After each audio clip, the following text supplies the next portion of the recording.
ஹே கதை கேட்க நீங்கள் வந்துட்டீங்களா? கதை சொல்ல நானும் வந்துட்டேன். நம்ம புதுசாக ஸ்டார்ட் பண்ண சைனீஸ் ட்ராமாவோட அடுத்த எபிசோட் தான் பார்க்க போகிறோம். வீடியோக்குள்ளே போகிறதுக்கு முன்னாடி எப்பயும் சொல்கிறது தான் இப்பயும் சொல்கிறேன். எஸ்எஸ் வாய்ஸ் ஓவரை சப்ஸ்கிரைப் பண்ணுங்கள். பார்த்ததுக்கப்புறம் லைக் பண்ணுங்கள். மறக்காமல் போகிறதுக்கு முன்னாடி எக்ஸ்பிளனேஷன் எப்படி இருக்குன்னு சொல்லிட்டு கமெண்ட் பண்ணிட்டு போங்க. இந்த எபிசோட எதுல ஸ்டார்ட் பண்றோம் அப்படின்னு பார்த்தா, ஹீரோயின் கிட்ட இந்த 3 பேர்ல ஒருத்தி அப்படின்னு மெசேஜ் வந்த உடனே எல்லாரையுமே பாக்குறா.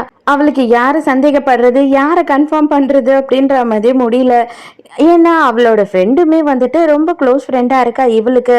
அதே மாதிரி இவங்க 2 பேருமே வந்து இவகிட்ட ரொம்ப ஜோவியலா பேசுற மாதிரி இருக்கு.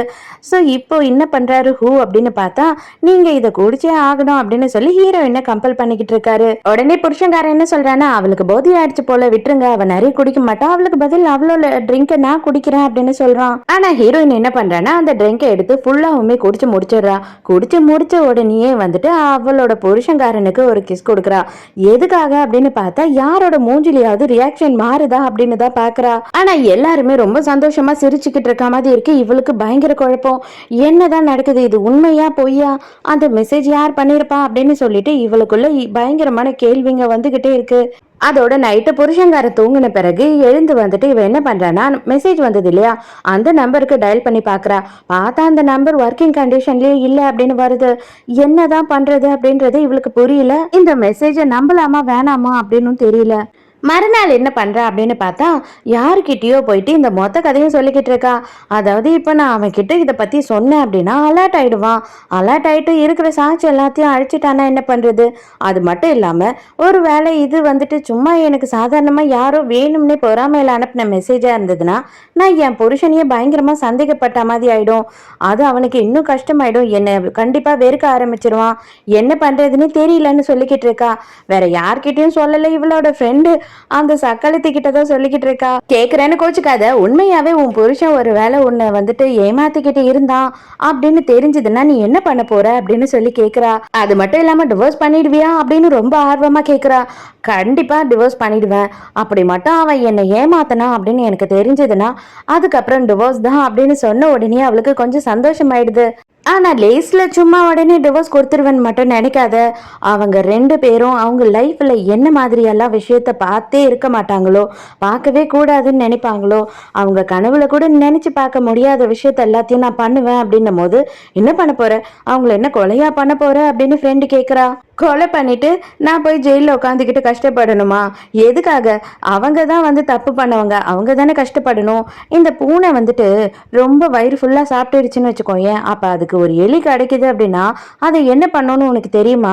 நீ எதுலன்னா பார்த்துருக்கியா? அது வந்து சாப்பிடவே சாப்பிடாது பசி இல்லாமல். அதை வந்து எவ்வளோக்கு எவ்வளோ டார்ச்சர் பண்ண முடியுமோ அவ்வளோ டார்ச்சர் பண்ணும். ஓட விடாது, ஆனால் வாயிலையும் வச்சுக்காது, கீழே விட்டு ஓட விடும். திடீர்னு பிடிச்சி மறுபடியும் வாயில் வச்சுக்கும், திடீர்னு வாழை பிடிச்சி கடிக்கும், திடீர்னு காதை பிடிச்சி கடிக்கும். எவ்வளோ டார்ச்சர் பண்ண முடியுமோ அவ்வளோ டார்ச்சர் பண்ணும். ஒரு பசி இல்லாத பூனைக்கிட்ட வந்து மாட்டவே கூடாத எலி. அது இப்போதைக்கு அவங்க 2 பேரும் எனக்கு அப்படின்னு சொல்றா. இந்த எக்ஸ்பிளனேஷனை கேட்ட உடனே அவ அடி வயிற்றுல புளிய கரைக்க ஆரம்பிச்சிடுது.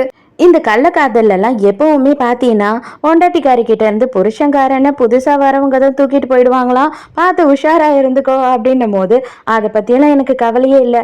இது மட்டும் உண்மைன்னு தெரிஞ்சதுன்னா 2 பேரும் என்கிட்ட அனுபவிப்பாங்க அப்படின்னு சொல்ற ஹீரோயின். அந்த டைமுக்கு ஒரு லேடி வந்து என்ன பண்றாங்கன்னா, இந்த ஃப்ரெண்டுக்காரி இருக்கா இல்லையா, அவளை பத்தி கேட்குறாங்க. அந்த நாடகத்துல நீங்க நடிச்சிருந்தீங்க இல்லையா அப்படின்னு ஒரு பேரு சொல்லி கேட்கும் போது, ஆமா ஆமா அந்த நாடகத்துல நான் தான் நடிச்சிருந்தேன் அப்படின்னு சொல்லி இவ்வளவு ரொம்ப சந்தோஷமா சொல்றா. உடனே வந்துட்டு அங்க இருந்த டீயை எடுத்து அப்படியே மூஞ்சில ஊத்திடுறாங்க. ஏண்டி உனக்கெல்லாம் நல்ல காதலே வராதா, கள்ள காதல் தான் வருமா? அது ஏண்டி ஹீரோயினோட புருஷன்காரனை நீ கரெக்ட் பண்ண அப்படின்னு சொல்லிட்டு அவங்க அந்த நாடகத்துல இருக்க கதைக்காக இங்க வந்து சண்டை போட்டுக்கிட்டு இருக்காங்க. ஆனா ஹீரோயினும் இவளை காப்பாத்துறதுக்காக ட்ரை பண்ணிட்டு இருக்கா. ஏங்க அது கேரக்டருங்க, அது வந்து அந்த சீரியல்ல அவளோட ரோல், நீங்க அதுக்காக இவளை வந்து இப்படி எல்லாம் ஹர்ட் பண்ணக்கூடாது அப்படின்னு சொல்றா. உனக்கு தாமா தெரியல, இவ மூஞ்ச பார்த்தாவே எனக்கு தெரியுது, இவ உண்மையிலுமே அப்படிதான் இருப்பா. இவ வேணா பாரு, அடுத்தவளோட புருஷனை இழுத்துக்கிட்டு தான் ஓட போறா அப்படின்னு சொல்லி சாபமா விட்டுக்கிட்டு இருக்காங்க. கஷ்டப்பட்டு அங்க இருக்கவங்க எல்லாம் வந்து அவங்கள கூட்டிட்டு போறாங்க. அதுக்கப்புறம் ஹீரோயின் தான் இவளுக்கு கிளீன் பண்ணி ஹெல்ப் பண்ணிக்கிட்டு இருக்கா. ஆக்சுவலா இவளுக்கு ஒரு பாய் ஃப்ரெண்ட் இருக்கிறதாவும், பாய் ஃப்ரெண்ட் வந்து அப்ராட்ல இருக்கான், அப்பப்ப நடுவில் வந்து பார்த்துட்டு போவான் அப்படின்ற மாதிரி ஹீரோயின் கிட்ட சொல்லி வச்சிருக்கா. பட் ஆனா ஹீரோயின் அவனை பார்த்ததே கிடையாது. இப்ப கூட என்ன சொல்றான்னா, என்னோட பாய் ஃப்ரெண்ட் எனக்காக வெயிட் பண்ணிட்டு இருக்கான், நான் கிளம்பணும் அப்படின்னு சொல்லிட்டு அங்க இருந்து கிளம்புறா. அதுக்கப்புறம் பார்த்தா ஹீரோயினோட புருஷங்காரன் தான் அங்கே வந்திருக்கான் இவளை பிக்கப் பண்ணுறதுக்கு. என்ன ஆச்சு என்னது இதெல்லாம் அப்படின்னு சொல்லி கேட்கும் போது அவள் வந்துட்டு என்ன சொல்கிறான்னா, சின்னதாக ஒரு ஃபேன் இந்த மாதிரி இல்லை ஹேண்டி ஃபேன் இந்த மாதிரி பண்ணிட்டாங்க அப்படின்னு சொல்லிக்கிட்டு இருக்கா. ஆனாலும் இவன் என்ன பண்ணுறான்னா ஹீரோயினை தான் பார்த்துட்டு வரேன்னு சொல்லிட்டு இவன் கிட்ட சொல்ல மாட்றா. அவன் கேட்குறான், நீ எங்கே போயிட்டு வர, யாரை பார்த்துட்டு வரேன்னு. அப்பவும் அதெல்லாம் உனக்கு தெரிய வேண்டாம், அதெல்லாம் ஒரு சர்ப்ரைஸ் அப்படின்னு சொல்கிறா. ஹீரோயினை காட்டுறாங்க. ஹீரோயின் வந்துட்டு இன்னைக்கு இவனுக்கு ஷெட்யூல் எல்லாம் என்னென்ன அப்படின்னு பார்த்துக்கிட்டு இருக்கா. அப்ப வந்துட்டு இப்போதைக்கு அவன் மீட்டிங்ல இருக்கான். அதுவும் வந்துட்டு அவனோட ஆபீஸ்லயே தான் மீட்டிங் நடக்குது அப்படின்ற மாதிரி போட்டிருக்கு. சரி ஓகே, அவனோட ஆபீஸ்லயே போய் பார்க்கலாம் மீட்டிங் நடக்குதா இல்லையான்னு சொல்லி அப்படின்னு இவளுக்கு டவுட் வருது. அங்க போனா சுமி மட்டும்தான் இருக்கா. என்ன ஆச்சு யாரையுமே காணோம் அப்படின்னு கேட்கும் போது, தெரியல மேடம், சடனா வந்து மீட்டிங் கேன்சல் ஆயிடுச்சு அப்படின்னு சொல்லும் போது, என்னது மீட்டிங் கேன்சல் ஆயிடுச்சா, அப்போ இப்போ அவர் எங்க போயிருக்காரு அப்படின்னு கேட்குறா. எனக்கும் தெரியல, நான் வேணா ஃபோன் பண்ணி கேட்கவா அப்படின்னு சொல்லிட்டு அவளோட ஃபோனை எடுக்கிறா. அந்த ஃபோனில் வந்து பார்த்தா இவனோட பேரை போட்டே வந்துட்டு நிறைய நம்பரை சேவ் பண்ணி வச்சிருக்கா. மேடம் இது நம்பர் எந்த நம்பர் நம்ம சாருதுன்னு கொஞ்சம் கண்டுபிடிக்க முடியுமா அப்படின்னு கேட்கும் போது, எதுக்காக நீ இத்தனை நம்பரை சேவ் பண்ணி வச்சிருக்க அப்படின்னு கேட்குறா. இல்லை மேடம், என்னோட ஃபோன் தொலைஞ்சிடுச்சுன்னா சாரோட நம்பர் எந்த காரணம் கொண்டும் மிஸ் ஆகிடக்கூடாது இல்லையா, அதனால தான் கன்ஃபியூஸ் பண்ணணும்னு இப்படி போட்டிருக்கேன் அப்படின்னும் போது இப்போதான் ஹீரோயினுக்கு ஒரு விஷயம் புரியுது. என்ன அப்படின்னு பார்த்தா, ஒரே ஒரு பேரை கூட நீங்கள் எத்தனை வாட்டி வேணாலும் சேவ் பண்ணலாம். சின்னதாக ஒரு டாட் வைக்கலாம், சின்னதாக ஒரு கமா போடலாம். அந்த மாதிரி பண்ணாவே வந்து ஒரே பேர் இருக்கா மாதிரி மட்டும்தான் தெரியும். நம்ம ஒத்து கவனிச்சா மட்டும்தான் பக்கத்துல டாட் இருக்கு, பக்கத்துல கமா இருக்கு அப்படின்றது தெரியும். அந்த மாதிரி தான் ஹூவோட பேரை அவன் சேவ் பண்ணி காமிச்சிருக்கான். மெசேஜ் காமிச்சப்போ வேற மாதிரி இருந்திருக்கு, அதே மாதிரி கால் வந்தப்போ வேற மாதிரி இருந்திருக்கு. இப்போதான் ஹீரோயினுக்கு அது ஞாபகம் வருது. சுமி கிட்ட நீ வந்து அவருக்கு கால் பண்ண வேண்டாம், அது மட்டும் இல்லாம நான் வந்தனும் சொல்லாத அப்படின்னு சொல்லிட்டு ஹீரோயின் அந்த இடத்துல இருந்து கிளம்பி போயிடுறா.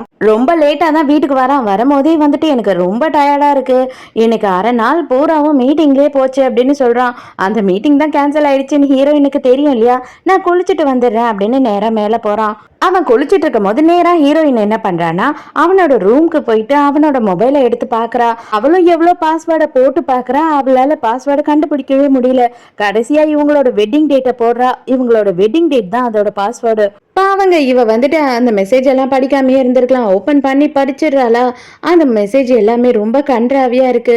அவங்க ரெண்டு பேருமே வந்துட்டு எக்கச்சக்கத்துக்கு கேவலமா பேசிக்கிட்டு இருக்காங்க அந்த மெசேஜ்ல. அதை தெரிஞ்ச உடனே இவளுக்கு ரொம்ப கஷ்டமாயிடுது. கடைசியா இன்னைக்குமே நான் உனக்காக வெயிட் பண்ணிட்டு இருக்கேன், சீக்கிரமா வா அப்படின்னு சொல்லிதான் மெசேஜ் அனுப்பிச்சு வச்சிருக்கா. நான் சமைச்சே ரொம்ப நாள் ஆகுது இல்ல, இன்னைக்கு நான் தான் சமைக்க போறேன், நம்ம ரெண்டு பேரும் சேர்ந்து கேண்டில் லைட் டின்னர் சாப்பிடலாம் அப்படின்னு சொல்றான். புருஷன்காரன் வந்த உடனே ஹீரோயினுமே வந்துட்டு அவ கண்ணெல்லாம் தொடச்சிக்கிட்டு ஓகே ஓகே உடனே சாப்பிடலாம் அப்படின்னு சொல்றா. அதாவது ஆல்ரெடி ஹீரோயின் கிட்ட இவன் டைலாக்கா சொல்லியிருப்பான் இல்லையா, அதுதான் ஹீரோயினுக்கு ஞாபகம் வருது. உருட்டு உருட்டு உன் வாய் உருட்டுறா அப்படின்ற மாதிரி தான் இப்ப மனசுக்குள்ள நினைக்கிறா. அவளால இதை ஏத்துக்கவே முடியல, எக்கச்சக்கத்துக்கு வாந்தி தான் வருது அவளுக்கு. அவ ஃபேஸ பார்த்தாலே தெரியுது பயங்கரமா அழுதுருக்கா அப்படின்றது. சரி அவனுக்கு இது தெரியக்கூடாது அப்படின்றதுக்காக மேக்கப் போடுறா. வேகமா கத்திய எடுத்துட்டு வந்து நீட்டுறாளா. அவன் பயந்துறான், என்னம்மா பண்ணிக்கிட்டு இருக்க நீ அப்படின்னு சொல்றான். எதுக்காக இப்படி கத்திய பிடிச்சிட்டு நிக்கிற அப்படின்னு கேட்கும் போது, ஒன்னும் இல்லை இதெல்லாம் நான் வெட்டுட்டான்னு கேட்டேன் அப்படின்னு சொல்றா. அது சரி நீ என்னம்மா இந்த நேரம் மேக்கப் போட்டுட்டு வந்திருக்க அப்படின்னு சொல்லி கேட்கும் போது இவ உடனே கேட்குறா, ஏன் எனக்கு அழகா இல்லையா அப்படின்னு கேட்ட உடனே, ஐயோ அப்படியெல்லாம் சொல்ல வரல, நீ எப்படி இருந்தாலுமே அழகுன்னு தான் சொல்ல வந்த அப்படின்னு சொல்றான். ரெண்டு பேருமே சாப்பிட உட்காந்துடுறாங்க. அதுக்கப்புறம் இவன் என்ன பண்றான்னா ஊட்டி விடலாம் அப்படின்னு எடுத்துட்டு வரான். ஹீரோயின் அதுக்கு முன்னாடி அவளை எடுத்து சாப்பிட ஆரம்பிச்சிடறா. இவனுக்கு வந்துட்டு பெருசா ஒன்றும் டவுட் வரல, அவ ஏதோ அப்செட்டா இருக்கா போல அப்படின்னு மட்டும் நினைச்சுக்கிறான். திடீர்னு இதுக்கு மேலே என்ன உங்களுக்கு பிடிக்காம போயிடுச்சு, என் மேலே லவ்வே இல்லாமல் போயிடுச்சுன்னா என்ன பண்ணுவீங்க அப்படின்னு கேட்கும் போது, என்ன நீ லூஸ் மாதிரி பேசுகிற, இதெல்லாம் ரொம்ப சில்லியான கொஸ்டின், உன் மேலே எனக்கு லவ் இல்லாமல் போகிறதா, அதெல்லாம் இந்த ஜென்மத்தில் நடக்கவே நடக்காது அப்படின்னு சொல்கிறான். ஏன் உனக்கு என் மேலே லவ் இல்லாமல் போயிடுச்சா என்ன அப்படின்னு கேட்குறான். சேச்சா அப்படியெல்லாம் இல்லை, உன்னை கொலையே பண்ணுற அளவுக்கு உன் மேலே எனக்கு காதல் இருக்கு அப்படின்னு சொல்கிறாளா. அவன் ஷாக் ஆகிடுறான், என்னது கொலை பண்ண போறியா அப்படின்னு. ஜோக்கு ஜோக்கு சிரி சிரி சிரிக்கலாம் தப்பு இல்லை, நான் ஜோக்குக்கு தான் சொன்ன, கவலைப்படாத கொல்லலாம் மாட்டேன் அப்படின்னு சொல்றா. அப்புறம் தான் அவனுக்கு மூச்சே வருது, அப்பாடா நான் கூட உண்மையோன்னு நினைச்சிட்டேன் அப்படின்னு. இப்பதான் ஒரு விஷயத்த காட்டுறாங்க. இவன் வந்து ஆல்ரெடி ஒயின்ல ஏதோ ஒரு பவுடரை கலந்துட்டு இருக்கான். அதாவது அவ வெயிட் பண்ணிக்கிட்டு இருக்கன்னு மெசேஜ் அனுப்பிச்சிருந்தா இல்லையா, நைட்டு இவன் போகணும் அப்படின்னா இவளுக்கு வந்து எதுவும் தெரியக்கூடாது, இவ தூங்கிட்டே இருக்கணும்ன்றதுக்காக. அவ்வளவுதான் ஹீரோயின் சம மட்டை. உடனே இவன் என்ன பண்றானா அவளை தூக்கிட்டு போயிட்டு பெட்ரூம்ல அவ பெட்ல படுக்க வச்சிடறான். ஆனா ஹீரோயின் கண்ணை முழிச்சு பாக்குறா. ஆக்சுவலா அவளுக்கு தான் இப்ப இவனை பத்தி எல்லாம் உண்மை தெரிஞ்சிருச்சு இல்லையா. அவன் வந்து வைனை கொடுக்கும் போதே அவ கவனிச்சிட்டு இருக்கா. அடியில வந்து சில ஒயிட் கலர் பவுடர் எல்லாம் வந்து சரியா கலங்காமையே இருந்திருக்கு. ஆனா குடிக்காம வச்சா இவனுக்கு டவுட் வந்துரும் அப்படின்னு சொல்லிட்டு மொத்தத்தையும் அவ குடிச்சிட்டு கொஞ்சம் கேப்ல நான் பாத்ரூம் போயிட்டு வரேன்னு சொல்லிட்டு ரெஸ்ட் ரூம்ல போய் ஃபுல்லா எல்லாத்தையும் வாமிட் எடுத்திருக்கா. டாக்ஸில அவனை ஃபாலோ பண்ணிக்கிட்டே போயிட்டு இருக்கா. பார்த்தா ஒரு நைட் கிளப்புக்கு தான் போறான். இவளுமே வந்து கொஞ்சம் டிஸ்டன்ஸ்லயே வந்து ஃபாலோ பண்ணிக்கிட்டு இருக்கா அவனை. அங்க போய் மறைஞ்சு நின்று ஹீரோயின் உள்ள பாக்குறா. பார்த்தா அந்த ஹூ இருக்கான் இல்லையா அவன், அதுக்கப்புறம் புருஷன்காரன், இன்னும் 2-3 பொண்ணுங்கெல்லாம் இருக்காங்க. சரி ஓகே, அப்பனா வந்து நம்ம புருஷன் கூட யார் சுத்துறது அப்படின்னு சொல்லிதான் ஹீரோயின் இப்ப ஆவலா பாக்குறா. அப்பதான் கையில ஒயின் கிளாஸ் எடுத்துட்டு இவ ஃப்ரெண்ட் சிரிச்சபடி வரா. இவ இங்க என்ன பண்ணிக்கிட்டு இருக்கா, இவ எதுக்கு இங்க வந்திருக்கா அப்படின்னு யோசிச்சுட்டு இருக்கா. அப்ப நேரா போய் புருஷன்கார மாடியில உட்காந்துக்கிட்டு அவனுக்கு கிஸ் வேற குடுக்கறாளா. அதை பார்த்த உடனே ஹீரோயினுக்கு எப்படி இருந்திருக்கும். அவ்வளவுதான். இதை பார்த்த உடனே ஹீரோயினுக்கு கொஞ்ச நேரம் மூச்சே வெளியில வர முடியாத அளவுக்கு அடைச்சு போயிடுது நெஞ்செல்லாம். ஏன்னா வந்துட்டு புருஷன்காரன் தான் துரோகம் பண்றான் அப்படின்னு நினைச்சுக்கிட்டு இருந்தா. ஆனா இவ ஃப்ரெண்டு கிட்ட எல்லா உண்மையும் சொல்லிக்கிட்டு இருந்தா நம்பி. அந்த ஃப்ரெண்டே வந்து துரோகம் பண்றான்னு தெரிஞ்ச உடனே பயங்கரமா உடைஞ்சு போயிடுறா. அந்த இடத்துலயே உட்காந்து கதறி கதறி அழ ஆரம்பிச்சிடுறா ரொம்ப நேரத்துக்கு. அதுக்கப்புறம் ரொம்ப நேரம் கழிச்சு தான் மிட் நைட்ல தான் வெளியில வராங்க எல்லாரும். அதுக்கப்புறம் மறுபடியும் இவங்க 2 பேரையும் ஃபாலோ பண்ணிக்கிட்டு போற. இவங்க 2 பேரும் ஒரு ஹோட்டலுக்கு போறாங்க. சும்மாவாவது இருந்திருக்கலாம், பின்னாடியே ஃபாலோ பண்ணிக்கிட்டு இதையும் போய் பார்த்து தொலைஞ்சிட்டாளா. அவ்வளவுதான், அவ என்ன பண்றதுன்னே தெரியல. கொஞ்ச நேரத்துக்கு அவ அப்படியே பித்து பிடிச்ச மாதிரி ஆயிடுறா. ஆனா ஒரே ஒரு விஷயம் மட்டும் எனக்கு நல்லா தெரியுங்க. மனுஷனால எந்த ஒரு துரோகத்தை வேணாலும் ஏத்துக்க முடியும், இந்த ஃப்ரெண்ட்ஸ் துரோகம் பண்ணா மட்டும் அதை ஏத்துக்கவே முடியாது. அதுதான் நமக்கு அதிகப்படியான வலியே கொடுக்கும். அது ஏன்னு தெரியாது.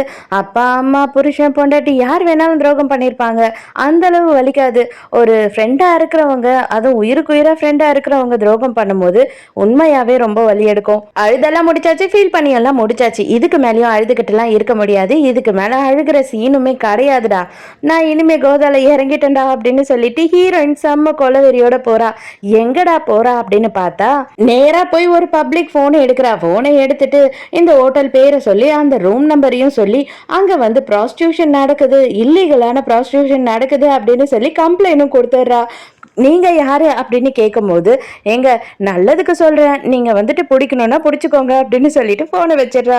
இதுவே சரியான மரண அடிதான் அவங்க 2 பேருக்கும். ஜஸ்ட் திங்க் பண்ணி பாருங்களேன். இப்ப ப்ராஸ்டியூஷன் கேஸ்ல இவங்க 2 பேரும் மாட்டிருக்காங்க அப்படின்னு சொல்லிட்டு சோசியல் மீடியால போட்டோ வந்தா என்ன ஆவாங்க. ஸோ இதோடய இந்த செகண்ட் எபிசோட் முடியுது. அடுத்த எபிசோடு நம்ம இன்னைக்கு முடிஞ்சா நான் நைட்டுக்குள்ள போட பாக்குறேன், இல்லைன்னா நாளைக்கு காலையில போட்டுறேன். நாளைக்கு மறக்காம கதை கேட்க வந்துருங்க. நானும் மறக்காம கதை சொல்ல வந்துடுறேன். பாய்.